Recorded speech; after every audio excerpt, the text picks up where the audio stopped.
Let me tell you of the days of high adventure.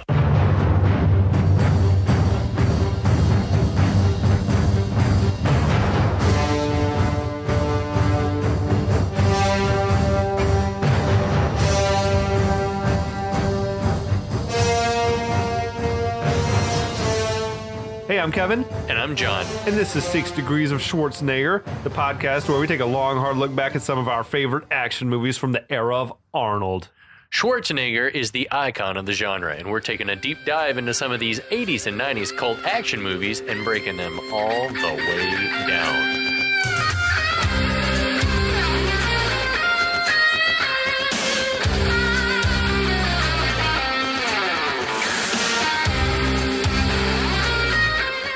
Hi, everybody. Kevin, how are you, buddy? This is the musical episode. Yeah, exactly. I'm feeling great. The beer is helping. Yeah, well, it's numbing my pain. That's life, right? That's life. That's what people say. Oh, my God. It is the musical episode. It is, yes. No if we idea don't what burst we're into doing. song, yeah, exactly. Okay, so we are back. Hello. Yeah, we hope you guys are doing all right wherever in the world you happen to Yeah. be. We wish you a happy Thursday here in Atlanta. Big love to our listeners in Germany. Big love to our listeners in Australia and England. We see you guys. If you're a cowboy from Miami, we salute you. Yes. If you're a Buddhist from Providence or an auto like whatever, a If you work union, at a Pontiac if you plant work that for doesn't exist in Portland. Yeah, if you work for the non-existent Portland Pontiac plant. Hello to you too.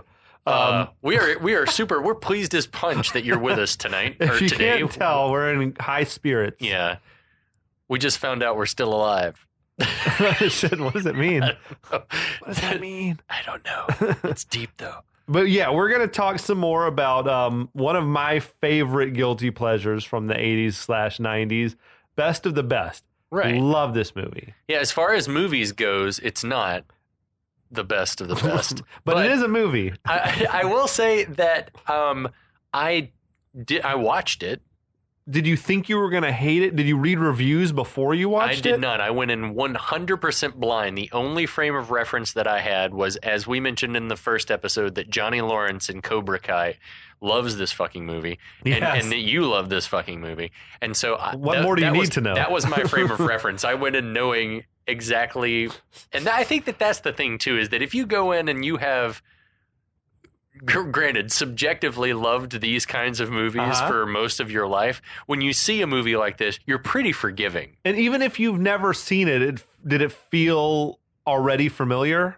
Yeah, totally. Like it's just like, oh yeah, this follows the same beats of every one of these movies. Yeah, exactly. And we'll talk about it when we get to the last episode. So whatever I'm alluding to, you'll have to stick around for 3 more weeks to figure out what it is that I'm talking about. But it does. It follows a formula. It's very familiar, and I think that that's one of the reasons why it's like you watch this and you're like, yeah, it's fine. Yeah. It's not going to win an Oscar. No, it's not supposed to. No, exactly. It's supposed to be a fun way to spend 90 minutes or 2 hours or whatever exactly. it is, right? I love it. So, Yeah. What movie is this again? It's Best of the Okay, Best. that's right. I want to say, though, for a second, when I was watching the first episode of Cobra Kai, which I love Karate Kid more than anyone else I know. Right. And I was worried that, this show's going to like fuck up my love of this and franchise. probably mess with the legend, Yeah, it's like anytime they try to it's not always a hit when they try to. Man, they've done that show right. Yeah, and when he went home and put on fucking Iron Eagle in the first episode, I lost my shit. I was like, oh, this is made for me. Like, this is made exactly for me. Yeah. Me and a friend, we had gone to see, they were doing like a re-release of Karate Kid on the big screen, but you had to sit through like the first couple episodes of Cobra Kai first or That's whatever. worth it, man. Yeah, and I was like, oh, this show is fucking great. Sounds like a I great love deal. this. Yeah, it's really, really well done. Zabka. That's the role he was born to play. We've talked about it before, but So good. It's truly the role he was born to play. Yeah, watching Johnny Lawrence try to like function in society is amazing to me. But anyway, we digress. Yeah. There's we'll turn the clock back to the 80s. 1989. It was a simpler time. I feel like all times are complicated. We're just more aware of the complications now. Who gets us caught up as far as the... You want to get us caught up? Got what you, buddy. happened? Nothing happened in the last... Like literally very little, yeah. We got, basically there's, I guess, a karate / taekwondo tournament to happen between Team USA and Team Korea. What we're made to understand is that it's not the Olympics or a world championship. It's just like an invitational. Yeah, they say it happens every 3 years later on in the movie, but whatever. Right. Actually, it's based on the actor Philip Ree, who plays the lead in the movie. He represented Team USA against Team Korea, like in the Asia Games in 1980.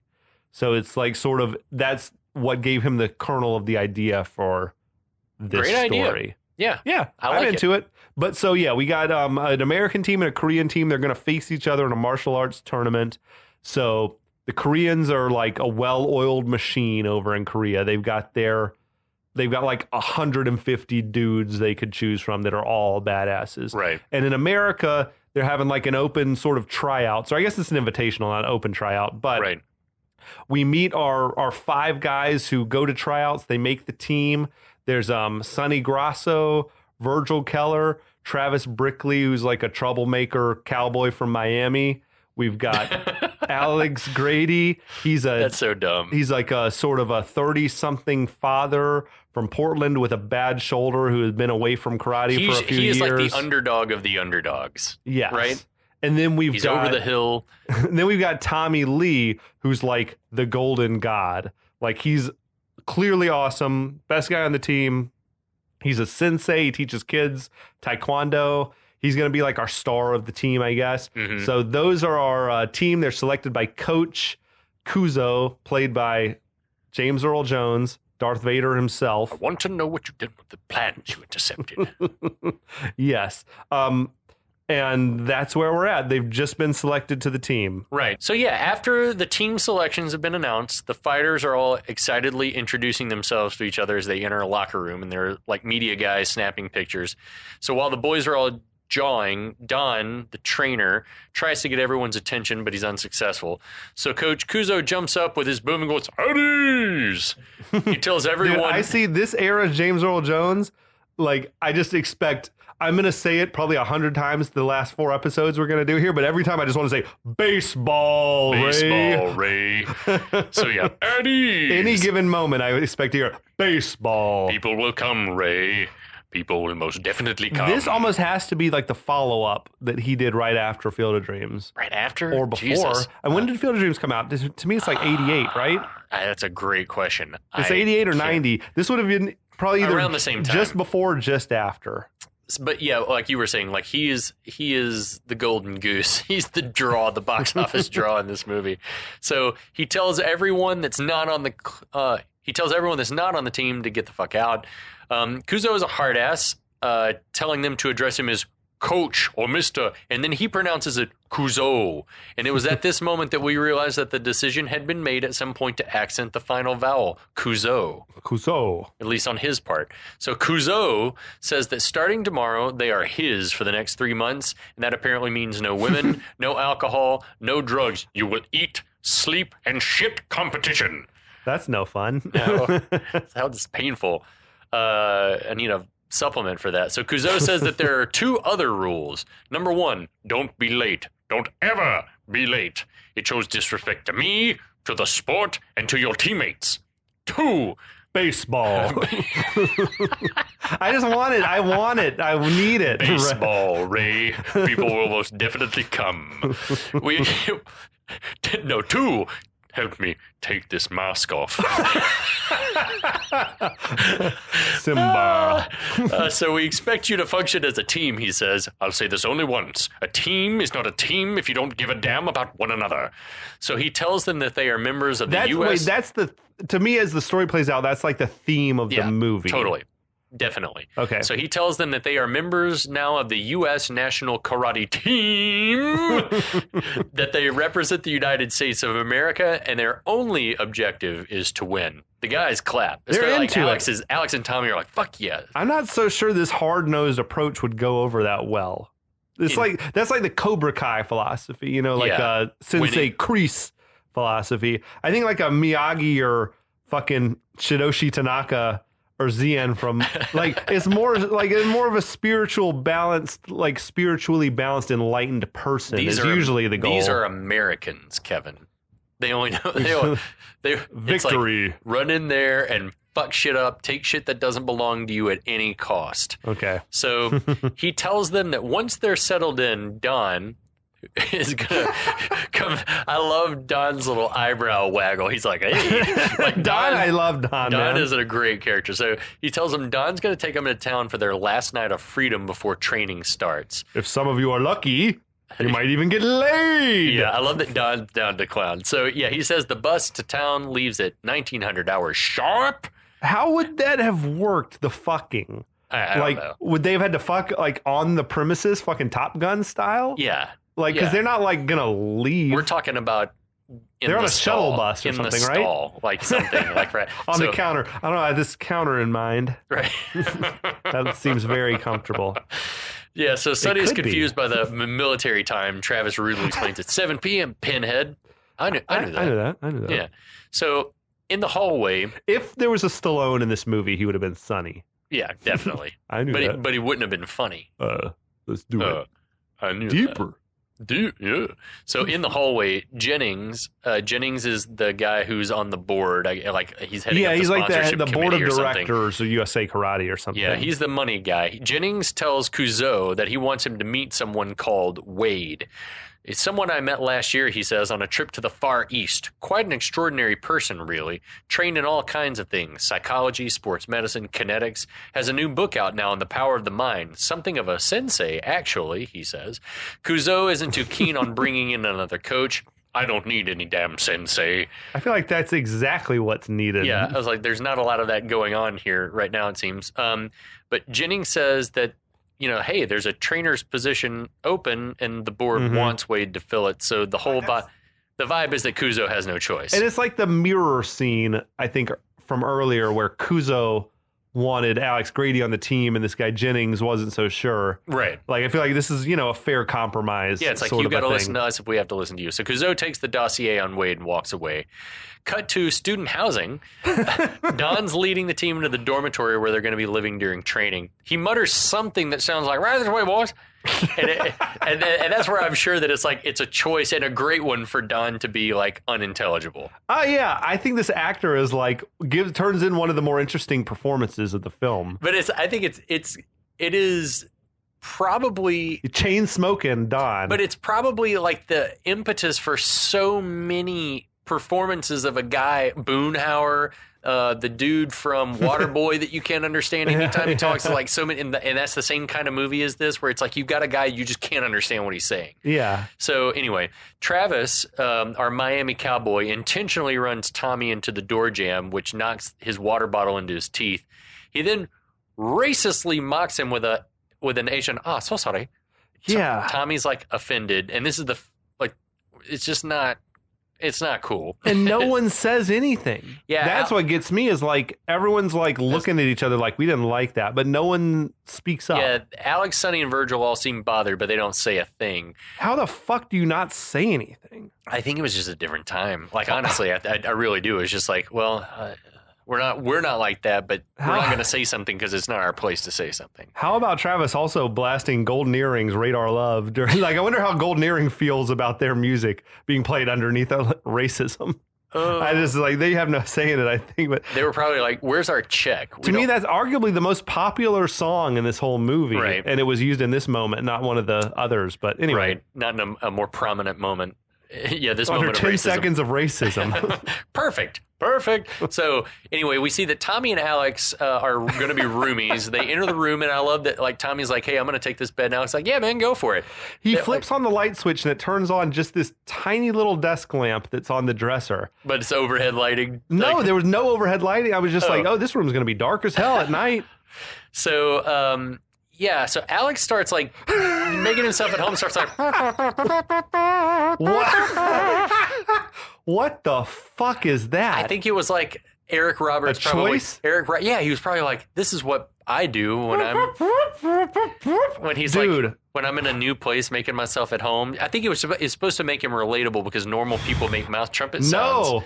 Once upon a time, you and I were roommates. We were. And if you had pulled some shit like that on the day we were moving in, like strangers to each other, you would have got tossed out the window. 22 years ago, my friend. I'd be like, who the fuck am I living with? Like mouth trumpets. I don't know. Yeah, so That was strange. as he's giving this little oral concert, he pulls out a framed 8x10 family photo, and as he's setting it down on the nightstand, he goes, subtle, as if to say, ask me about my photo. Such an attention-grabbing Like, move. what the fuck? It's a weird performance he's turning in. I'm fascinated. I really wonder if it was like Tommy knew he was going to have his back turned, so he's like, "I'll give like a throat clearing, so you'll know when to say something about it." No, I think it was.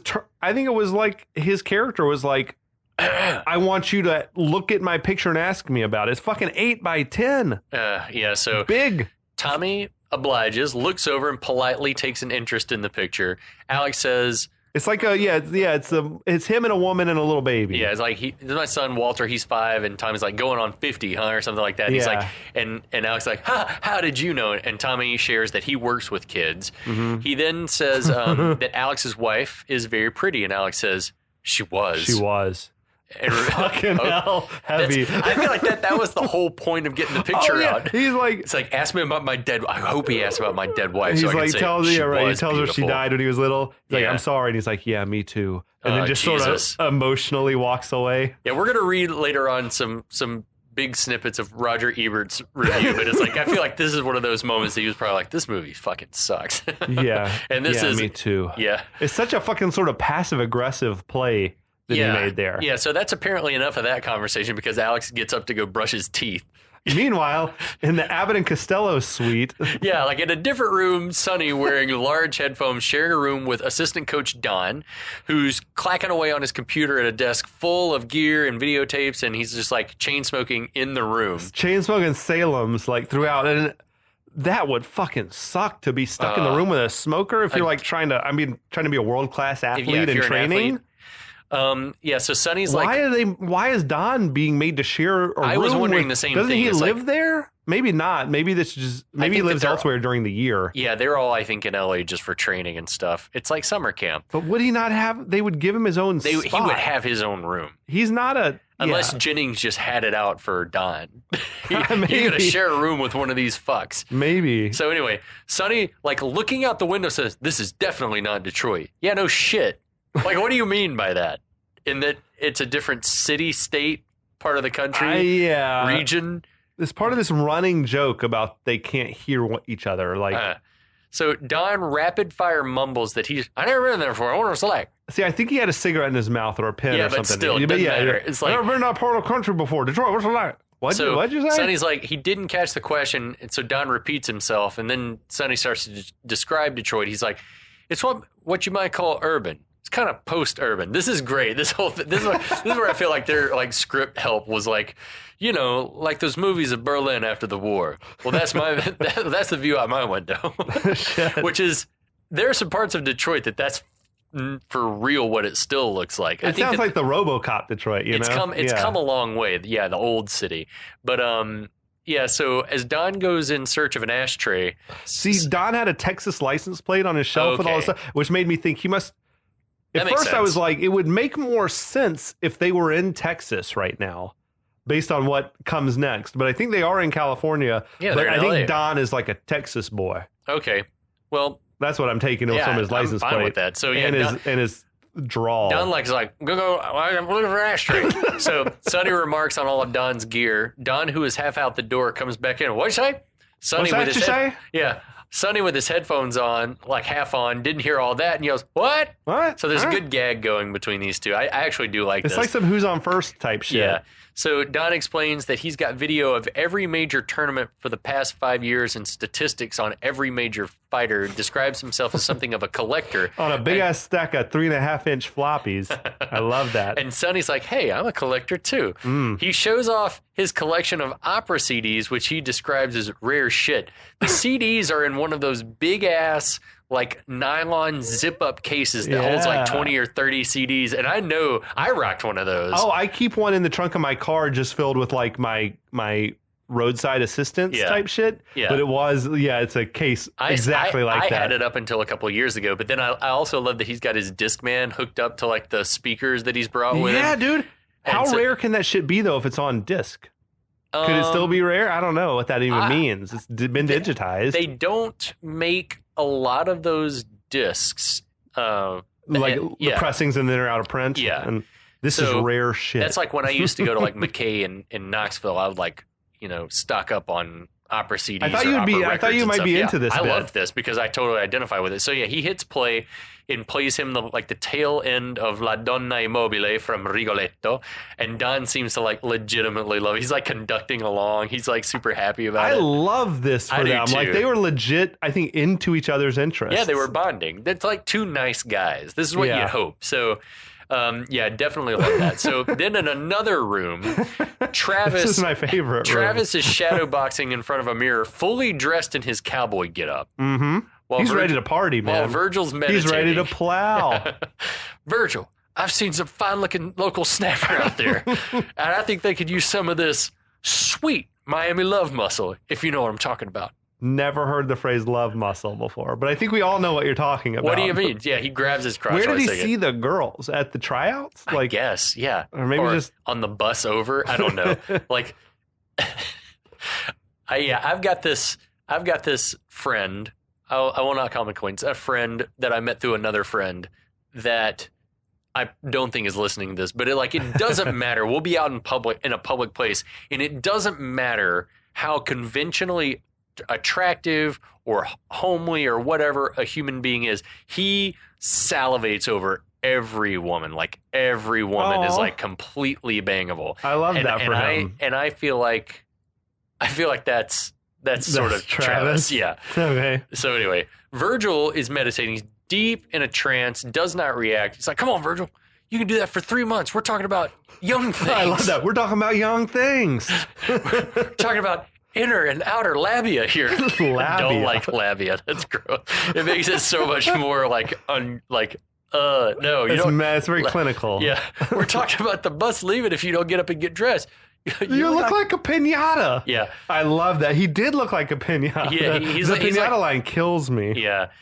He's like asking what he's going to do. He's going to sit around and play with your ball all night. He can't get his attention. Finally, he gives up, saying, fine, I'll go it alone. He makes like he's going to leave. And then Virgil, who's been meditating with his eyes open, like his eyes follow Travis across the room. He's like, Travis, inner and outer labia.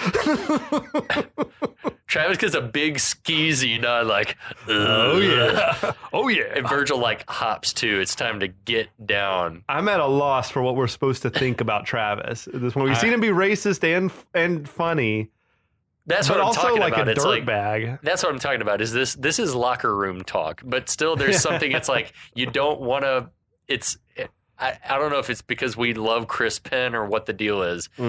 Just the delivery of it. But anyway, cut to a country and or Western bar out there in Los Angeles somewhere. Exactly. Like this feels like we're in the double deuce. How did they make that choice? Was it Travis probably was like, take us to a country Western bar? Or the Texas guy Don was like, I know the perfect spot. I come here every year for the invitation. Exactly. I come here every year for the invitation.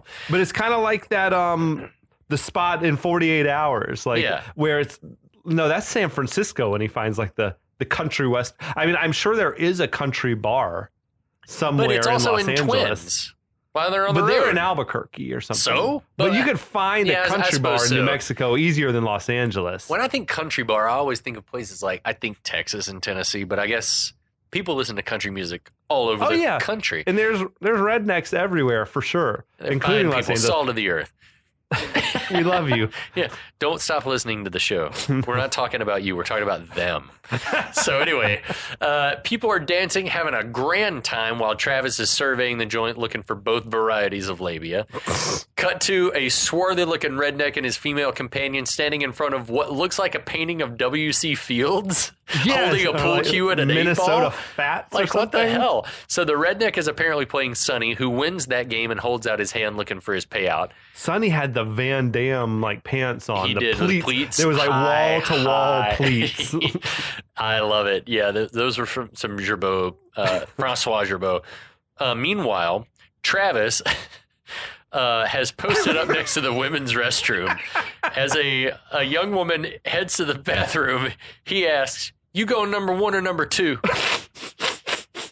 I fell out laughing when he said that. I did too. You can't say that, but it's hilarious. It is hysterical. I don't know what. I wonder what the real life reaction would be. I think that if it's the right girl, they probably think it's hysterical. But then if it's most women, it's probably like the woman in the movie. Drop dead. Fuck you, asshole. Yeah, it's like, I didn't come to this bar to be like accosted by you, which is true. And it's gross that he's there asking that question next to the bathroom. It's it's not commendable, but it is in its way, because it's a movie and we can suspend our disbelief. We can detach ourselves from the manners. It is funny.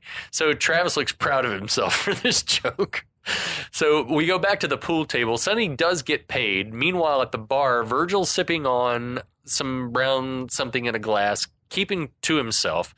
Alex and Tommy are sitting beside him. I got to say, Virgil has like a little John thing going on. What do you mean? Yeah. He had that vibe, like your vibe. Yeah. A little bit. What do you mean? Just like do tell. Calm and oh yeah, totally. And like that's my deal at a bar too. It's just like it's a compliment to the two of you. I appreciate that, buddy. Yeah, I think that's I liked Virgil just because he was about his business. Just a very calm demeanor and like serene. Yeah, I love it. And this scene, for as crazy as it is, it's these moments where like these guys are just sitting at the bar dicking around with each other, where I'm like, this scene does it for me. It works. Like as much shit as other people talk about in some of the reviews. There's some that I great read. laughs in this scene too, but also just like the camaraderie amongst like Alex and Tommy sitting at the bar, like chatting, just talking and surveying the scene. So the hot woman that Travis was harassing in the bathroom walks up and tries to get Virgil's attention, and like he turns and accidentally spills his drink on her. The reaction from Alex and Tommy is also they're like mouthing, they're like wow, speechless. I It's cannot like what? believe it's unbelievable that this klutz did this. I love that Virgil asks, he's like, did it burn you? And no, I think it was an Irish coffee. Yeah, so she says no, and he complains like, bartender, the coffee wasn't hot enough. It's Irish coffee. I love that. Then Alex is like, what did he say? Like everyone's awkwardly quiet for a moment because they think he's a total space cadet, but then he like cracks a big smile, letting us know that this was a joke. So she's like, I thought you were serious. He's like, no, I'm Virgil. And she says her name's Carol Ann. So it's like this meet cute is kind of awesome. And Alex is like, turns to Carol Ann. To Tommy. Carol Ann. Of course her name's Carol Ann. She was hella cute. Yeah, she was very, very, very cute. So Virgil asked Carrie Ann to dance. and then Alex like, you burned her hand and she'd love to dance. I loved all this. Alex's like commentary throughout is amazing to me. The bartender, did you know the bartender looked like fucking pissed? Like he couldn't believe that this guy was gonna like get to dance with Carol Ann. Like, that's an interesting choice. Like, he was just in the background sort of shaking his head and maybe he'd been trying to make it with Carol Ann. Probably. So that's how I read it. I think that Eric Roberts is the most effective in these like group scenes as far as his acting goes, but we'll talk more about that later. So anyway, Virgil walks Carol Ann out to the dance floor. Travis is in the background looking amused by this, like, wow, okay, fine. We see Don at his booth, like clacking away still on his word processor. What was that thing? I think it is a word processor. Can you see what you're typing at all? Or I think there's like a tiny little screen. Okay. And there's still manufacturers. They call it a digital typewriter. Okay. But it's the same concept. It's basically just a modernized old word processor. It stores it on some sort of a little. Yeah, I think it probably stores it on a SD card or something, and then you upload it, or it's probably Bluetooth. But he was sort of just like staring off into space and clacking away. Yeah, he is typing and not looking at what he's typing. Sort of like he's got that T9 predict on. He's able to like anyway. He's a workaholic, Kevin. So he's digging the music. Then we see Travis lock eyes with the woman who's been over with the burly pool playing redneck from before. That is Adrienne Sachs, who fans of movies of this era would recognize as Tawny, one of the two women that Bob was going to get down with at his house in RoboCop right before Clarence comes. Bitches, leave. She was the one wearing like the gold sparkly top. Okay. The brunette. she was definitely like Travis's speed. Yeah. In this movie. In this scene, yeah, for sure. And that she does this weird like sort of hair swipe, like clears her, like moves her hair above her ear. And I was like, just like, is that like code for come and get it? Yeah, the ear is sexy. The neck is sexy. Okay, she was like revealing her ear and neck. She seems to be picking up what Travis is putting down, or at least looking to make several people's lives miserable. So Travis loves the drama, man. He loves to stir shit. Yeah, Travis reminds me of a more racist, more terrible Jock Peterson. Like he's that presence in your clubhouse. Here to stir the pot. Yeah, I'm here to stir. We got one of our best men inside, stirring the pot. So Travis makes his approach and asks if she wants to dance. She says, hell yeah, and he whisks her away without the burly redneck even noticing. We should mention that the burly redneck is Kane Hodder. Yes. Best known for playing Jason in a handful of Friday the 13th movies, but he's like a stuntman. He's fucking probably been in 100 bad horror and action movies from the 80s and 90s. And thousands of comic conventions, I'm sure. But you almost never get to see his face, I think. Right. So this is great. Yeah, this was great. Awesome. So then we see Sonny walk up to the bar, frustrated that he's been getting nowhere with the ladies despite his Italian charms. That was a weird thing where he's like, nothing. He's like, nothing. And then Alex is mocking him. Nothing. Vodka. Vodka. Yeah. Yeah. I think Alex seems to be drunk for sure. And a little surly, maybe. I think he's just like excited to be out. You think? Maybe. I think he's just sort of like at home with his mom and his kids. Sort of a goofy guy. I think he's just a goofy guy. Vodka. Yeah. I like that though. It's just like, probably in the director was probably, yeah, go for it. That's fine. So Alex tells Sonny that Virgil is slaying and maybe he should become a Buddhist. So out on the dance floor, Carol Ann's whispering sweet nothings in Virgil's ear as they slow dance. What could they be talking about? And Alex, Buddha? Buddha is one of my best laughs of the movie too. And like you had said before, saying. I think Eric Roberts has a gift for comedy. Yeah, he does. He just wants to be more serious, I think, but he should lean into his strengths. Absolutely. So Buddha. So out on the dance floor, Virgil's talking like psychology and philosophy, and Carol Ann's digging what he's saying. Back near the bar, a sexy woman in a tiny crop top walks past, and Sonny hops up to chase her like, sweet belly button. I'm going to give it a shot. These guys are killing me. I love Sonny's swag, man. Sweet belly button. Sweet belly button. Let me give it a shot. He's like a child at a candy store. So Travis is slow dancing with the redneck's girl. I love Alex is like, Alex to Tommy is like, he's a dog. He's a dog. He is totally. Yeah. Travis is slow dancing with the redneck's girl, hand on her ass, like kissing her neck. Dude, he was like in her butthole, like up to his knuckle. It was like deep. Deeper. So when this turn of events is brought to the attention of Bert the redneck, whose name we now learn from one of his lackeys, he becomes enraged. You might want to look at the dance floor. So as Travis is making his move deeper and deeper in the booty, he's massaging her non-existent prostate. Yeah, Alex steps away to make a collect call to home.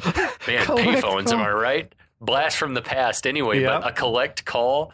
Like I don't have the quarters to do this. No. So yeah, it's truly a blast from another time. So just then, Coach Couzo quietly enters the Little Nashville Club in Los Angeles, California. Dude, I feel like he's taking his life in his hands walking into this place. Well, I don't know. California is probably all right. So, but he hardly seems impressed with the team's choice of night spot. But did he know some shit was going to pop off? Like, what's he doing there? I think he's just assuming that it is. He's like, I need to be there because with this riffraff, especially Travis, there's going to be a fight. It was like Zian in Kickboxers. Like, why those guys want to jump me? It's like you take him to a place that you know they're going to get into trouble. Exactly. Almost. Take the Westerner to the local bar. So anyway, back on the dance floor, Travis is still going for it. Where do you live, Kelly? About a drink away. That's a nice neighborhood. And like we see his hand go all the way up her crack. Travis and this woman were made for each other, I think. That was shit was getting real. That was awesome. Good for you, Travis. Yeah. So suddenly Bert steps to Travis with the pool cue, like claps him on the hand, like tells him to back off. Kelly asks, that's as far as you go, puke. Yeah, puke. Kelly's like, oh, so you've just now noticed that I've been gone this whole time, and just starts like tongue down throat making out with Travis. This woman is trouble, man. Like a fight is inevitable. That's why now. she wants someone to get stabbed. If no one gets stabbed, then she hasn't done her job. I love that she's like, "Go away, Bert." And Travis is like, "Yeah, Bert, go away." Yeah, that Bert, go Bert, away. go away. So they go back to dancing, Oh, my and Bert God. grabs Travis by the collar and spins him around, throws a punch. Travis dodges, and poor Kelly catches the full force right in her face. And then he's like, "Shit, baby, I'm sorry." That would destroy her. She'd be dead. Like, it broken her nose a dozen different places. So Kelly is crying hysterically. Travis is like, "Well, that's a good move, Bert. Don't take any lip from her." Like, Shit. He's such an instigator. oh, man, yeah. So Sonny and Tommy see it's about to pop off, as does Coach Couzo. Travis turns to walk away, but another redneck breaks a pool cue over his head. I don't understand why all the auxiliary rednecks are like ready to fight on behalf of Bert, who just punched a woman in the face. It's a clan mentality. And by clan, I mean capital K clan mentality. So Don steps in and apologizes for Travis, saying he's pretty drunk, and we're fine, we're gonna leave, we're gonna get out of here, we get out of here. But other guys start to put hands on both Don and Travis. Tommy then steps in and tells the guys that his buddies have apologized and they should leave them alone now. And they're He like, put some bass in his voice. Hey, hey, hey! yeah, totally. I love that. Like, Yeah. I was like, oh damn, okay. Yeah, he works with kids all day, so he has that teacher voice, that PE teacher voice, because that is like every PE teacher you ever had. So anyway, I love the guy that's like, "Who the hell are you, shitbird?"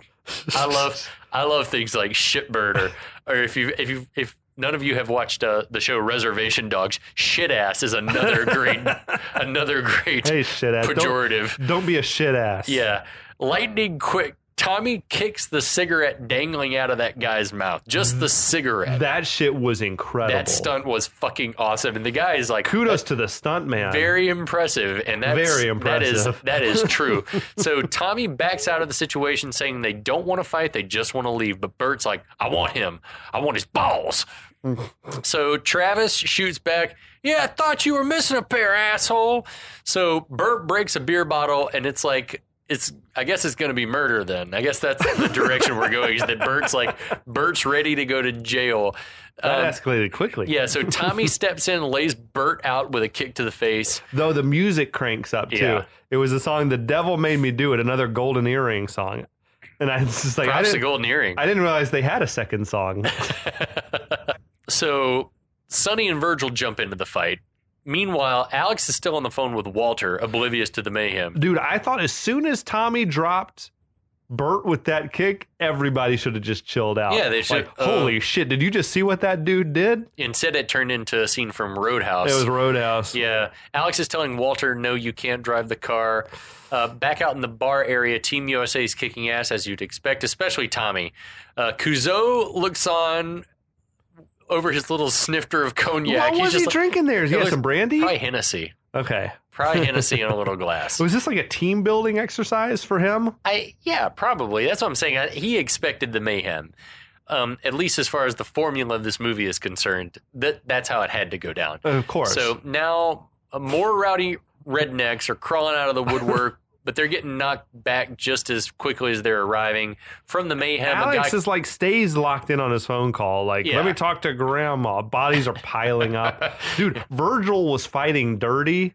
Like, he busted a pool cue over dude's head. I think he stomped on another guy's Well, then balls. he like slung the Tiffany like pool lamp into the dude's face. I think that's what you call being attuned to your surroundings. Sure. It's like know your surroundings.